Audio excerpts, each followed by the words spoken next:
presented by Public Music Mathli.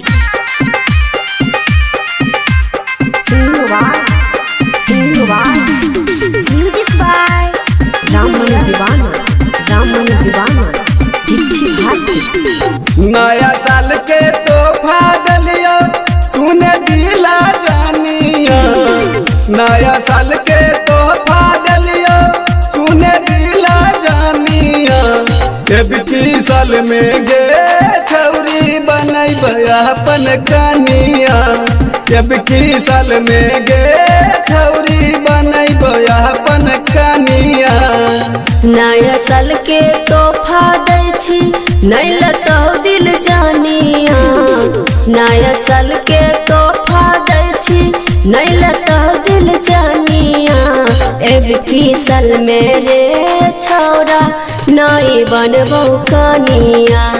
एबकी साल मेरे छौरा नहीं बनबो कनिया।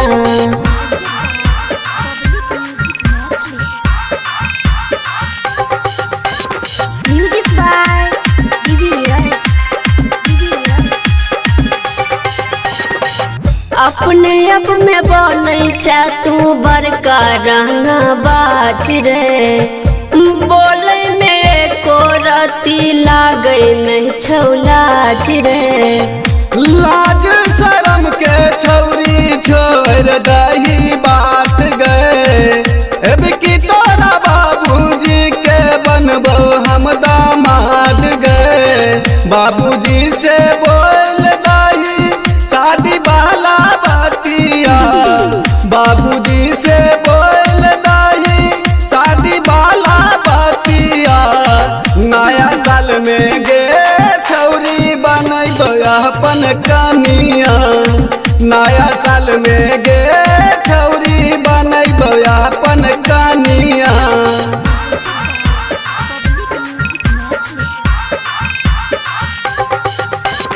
Music by DVS.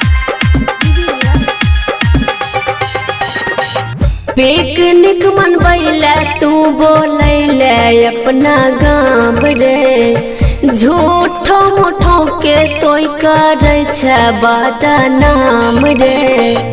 अपने करे छे तोय बहुते गुमान गए। एक के दिन में तोड़ देबो छौरी तोहर शान गए। बाबूजी से बोल देबो शादी वाला बतिया। बाबूजी से बोल देबो शादी वाला बतिया। नया साल मेरे छौरा हम ही बनबो कनिया। नया साल मेरे छौरा हम ही बनबो कनिया। पब्लिक म्यूजिक रिकॉर्डिंग स्टूडियो मरवारा चौक सिंघिया समस्तीपुर।